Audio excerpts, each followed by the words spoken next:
Abbas Orabi. Now he is with us. I want to congratulate Professor Abbas Orabi for the best organization of Arab Diabetes Forum for the 10th year, consecutive 10th year.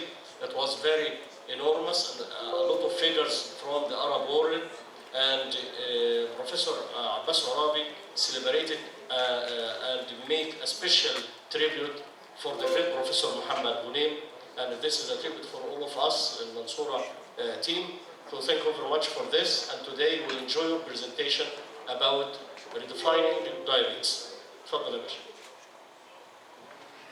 السلام عليكم.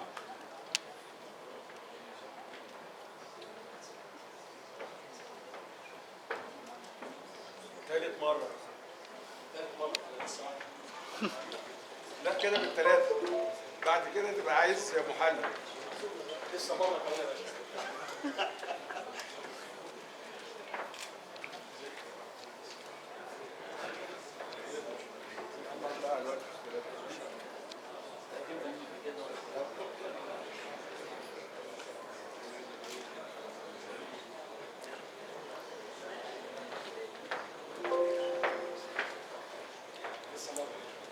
لا خلاص كده عايز محلل الثالثة خلاص. لسه الثالثة يا باشا. لا الثالثة بتعيدوا مرة دي الأولى والثالثة الثانية في النص. قلتوا مرتين.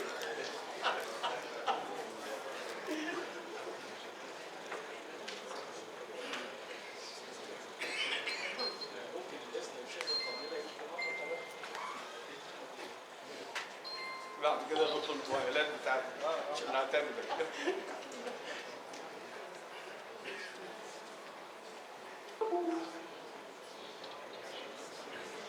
السلام عليكم.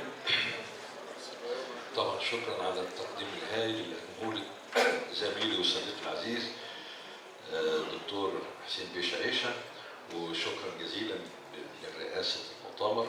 دعوني الحقيقه عشان اكون لكم، بس دي عاده بقالي عليها اكثر من 5 سنين ان انا كل سنه ابقى معاكم ان شاء الله. النهارده احنا هنتكلم في موضوع يعني ربما يكون يعني محتاج بعض التركيز شويه، مش تركيز افهم. يا ريت انجلش اكسكلوسيف انجلش عشان عندنا جيست. اتس اوكي. السلام عليكم. السلام عليكم. السلام عليكم. السلام عليكم. It is well understood by anyone. Peace upon you. It's okay. Okay. Today we discuss the need for redefinition and redefining of diabetes. We have nowadays new terminology like prediabetes and diabetes, and actually we are enthroning for redefining diabetes itself. What is diabetes? Diabetes, according to definition in 1979, it is a metabolic disorder characterized by abnormally high blood glucose. In those days, there were a definite cutoff point. There was a definite cutoff point for defining diabetes, which is fasting blood glucose more than 140 milligram, and 2 hours postprandial blood glucose more than 200 milligram per cent. Actually, in 1997, a new definition for diabetes was coined by the American Diabetes Association, where the fasting blood glucose should be more than 125, and the 2-hour postprandial blood glucose should be more than 200 milligram per cent to make definition of the so-called diabetes. But actually, is diabetes just blood glucose level? Is it above 200 2 hours postprandial, or more than 125 on the fasting state? We have also some metabolic conditions in between the so-called euglycemic state and diabetic state. It is called the impaired glucose tolerance state, where the fasting blood glucose is more than euglycemic state, which is 100 milligram, but less than the cutoff point of diabetic fasting blood glucose, which is 125. So when we have some patient with blood glucose, say 110, 115, and so on. It is called impaired fasted blood glucose. And we have some patients with postprandial blood glucose in between. The euglycemic state, which should be less than 140 milligram, and the diabetic state, which should be more than 200 milligram. We have a lot of patients with 2-hour postprandial blood glucose, 160, 150, 170. It is not diabetes, and also it is not euglycemia. It is a so-called impaired glucose tolerance group. And recently, just 2 years before, the ADA coined the terminology of the so-called prediabetes. Those patients with fasting blood glucose between 100 and 125, or postprandial blood glucose between 140 and 20, or hemoglobin A1C more than 5.7. Hemoglobin A1C more than 5.7, but less than 6.5. As according to the definition of diabetes, hemoglobin A1C should be more than 6.5 to make the diagnosis of diabetes. So according to these parameters of the ADA 2 years before, we have the terminology of the so-called prediabetes. Prediabetes include those patients with blood glucose level less than that to make diagnosis of diabetes, but still more than that considered to be euglycemic state. Now we will discuss, is it actually prediabetes or early diabetes? This is very important. Prediabetes means a state before the onset of diabetes, before the disease itself. It is not, it may not be a disease state. But when considered as early diabetes, so the terminology and definition of diabetes should be reconsidered. We have to consider diabetes at earlier stages than we do now. Why? In patients with prediabetes, the same pathophysiology of diabetes, it is the same state. Insulin resistance, anti-gliadal beta cell decline, anti-sterilizing blood glucose level to exceed the cutoff point of the ADA and WHO diagnostic levels.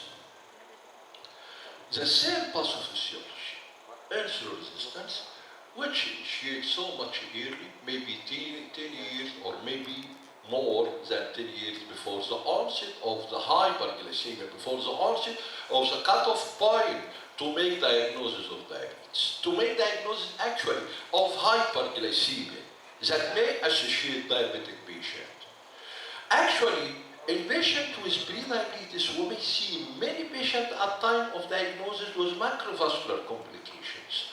And microvascular complication, this is actually the true journey of patients with prediabetes. Prediabetic patients actually have increasing risk of developing type 2 diabetes. Many of them will be actually type 2 diabetic patients. Many patients with the so-called prediabetes and hemoglobin A1C between 5.7 and 6.5 may go into the frank diabetic state and the frank hyperglycemic state with hemoglobin A1C more than 6.5, 2-hour postprandial more than 200, fasted blood glucose more than 125. A lot of patients may exceed half of such patients. And even those with frank pre-diabetes and not reaching the level to make diagnosis of hyperglycemia of diabetes may have cardiovascular complication the same like that of diabetes. Actually, many patients with prediabetes may have at time of diagnosis some sort of coronary problems and cardiovascular disorders. And a lot of them actually already suffering from some microvascular complication like diabetic retinopathy and so on. So again, if such a patient remain in this stage, which is pre-diabetes, and not evolve into the more advanced state, which is diabetes, such patient will suffer many of the complications, either macro or macrovascular complication of prediabetes. So, why such patient may not be truly diabetic patient at an earlier stage. It is not prediabetes. Why we should discriminate between those two conditions as two separate conditions? Actually, it may be a continuum of a disease, starting early, and this is a so-called prediabetes. And at my time, it advances to the so-called frank diabetes. Here to make the redefinition.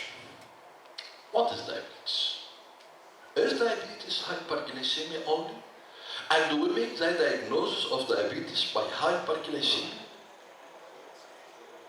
If I suppose such a patient with hyperglycemia, and by certain tools, we can conclude that such a patient with hyperglycemia will never develop hyperglycemic complications. Suppose this fantastic situation. A patient with hyperglycemia, frank hyperglycemia, but such a patient will never develop hyperglycemia. Suppose we have such tools which can determine such a patient with hyperglycemia, which will never develop hyperglycemia, which will never develop the known hyperglycemic or diabetic complication. You make a decision to treat such a patient. You make a treat such a patient. Why would you treat him? Diabetes is not hyperglycemia. Hyperglycemia is not the problem. The problem of diabetes is not hyperglycemia. Hyperglycemia may be the marker of diabetes itself. Hyperglycemia may be the diagnostic tool of this diabetes state, but diabetes state means the microvascular complication, the more liability for diabetic nephropathy, the more liability for end-stage renal disease, the more chances for cardiovascular problem, the more chances for strokes, the more chances for peripheral vascular disease. So, diabetes is more complex and more sophisticated than only hyperglycemia. Hyperglycemia is the marker of diabetes. If we have patient subject to such complication, even without developing hyperglycemia, or the levels of hyperglycemia to make diagnosis of diabetes, can we say those patients are diabetic with hyperglycemia? One day may come who will diagnose such a patient saying that such a patient suffering from the so-called euglycemic diabetes. If this patient is prone to microvascular complication, or if this patient already developed retinopathy, nephropathy, neuropathy, developed macrovascular problem, developed cardiac problem, but such a patient still having blood glucose level below the cutoff point for making diagnosis of diabetes. Such a patient is diabetic or not. And at the reverse, if we have patient with hyperglycemia, but this patient are not developing or will not develop the already known diabetic complication like microvascular and the macrovascular, such a patient, can we define it as or diagnose it as diabetic? So actually, we are in true need for making new definitions for diabetes. Diabetes by any means is not a simple hyperglycemia. So at the earlier stages, we make diagnosis of diabetes when blood glucose level was more than 140. 10 years before this cutoff point, the cutoff point is reduced by the ADA from 140 to 125. Why? Why they did so? Why they lower the cutoff point of making diagnosis of diabetes from 140 as a fasting level to 125 as a fasting level, and may get lower in the future? Actually, the cutoff point of making diagnosis of diabetes actually related to the development of diabetes complication rather than to the hyperglycemia itself. Say, if diabetic complication, especially retinopathic changes, especially the changes in the retina, if such a patient developing retinopathic changes at the level of 120s, and we have a lot of patients which are not diagnosed as diabetic, and their fasting blood glucose around 120. And such patients, a lot of them develop diabetic retinopathy. The cutoff point of medical diagnosis of diabetes will be reduced from 125 to 120. You can imagine that the retinopathic changes are now seen in many patients with hemoglobin A1C more than 5.5. We make diagnosis of diabetes when hemoglobin A1C more than 6.5. We make diagnosis of the prediabetes when hemoglobin A1C more than 5.7. But actually we have many patients with diabetic retinopathic changes, with the retinopathic changes characteristic for the diabetic patient with hemoglobin A1C just more than 5.5. So I think the cutoff point of diabetes will be changed, will be reduced. Given that we have a lot of patients not reaching such cutoff point for making diagnosis of diabetes, but may suffer from the same complications of diabetes, either microvascular and macrovascular, as a state of prediabetes. So to my mind, prediabetes is not a separate state. It's not a separate condition from diabetes itself. Pre-diabetic patients are actually diabetic patients in early phase of diabetes. And by the accumulation of data from the observational studies, with the accumulation of such data leading to such a complication may evolve in many patients even when hemoglobin A1C is just more than 5.5. Take care. A cutoff point of 5.5 not considered to be pre-diabetic, and sure not considered to be diabetic. But such patients actually may have retinopathic changes similar to those with diabetic patients. So we can say that the same bulk of defining diabetes is searching for the occurrence of complication, either microvascular and macrovascular diabetes. And after the occurrence of such a complication, you can make diagnosis of diabetes and you can classify such diabetes according to the blood glucose level. If I see such a complication at a blood glucose level ranging from 5, say, hemoglobin A1C 5 to 6, so I can say I have diabetic patient at a range of 5 to 6 hemoglobin A1C. The patient develops the complication, have the pathophysiology of diabetes. It is very important. And we can further classify many other patients with diabetes and hemoglobin A1C between 6 and 7. And we can make another classification of diabetes, diabetic patients with hemoglobin A1C more than 7, and so on. So I can see here the new definition of diabetes and the need for redefining diabetes will depend actually on the development of the so-called complication of diabetes. Actually, they are not complication of diabetes. They are part of the disease in earlier stages, before the evolving of hyperglycemia, before terminated by the beta cell failure leading to the frank hyperglycemia. So by more understanding of the underlying pathogenic mechanism and the pathophysiologic disturbance leading to the evolution of hyperglycemia of diabetic patient, by more understanding of these pathophysiologic pathways, by more understanding and searching for the complications of diabetes and the time of occurrence of such a complication, I think one day will come when we may make a more definite diagnosis and a more definite definition of diabetes. What is truly diabetes means? What is truly diabetes will end by? This is a very important task to be done by all diabetologists all over the world. That is what I want to say by our need to redefine diabetes. It is a very important message. Diabetes is not hyperglycemia. hyperglycemia is a part of diabetes. Hyperglycemia may be just a marker of diabetes. We have many complications start before the evolution of hyperglycemia. And we have other complications related to hyperglycemia itself. According to those differences in our understanding of diabetes, and according to this dilemma, we are in true need for redefining diabetes. Thank you very much.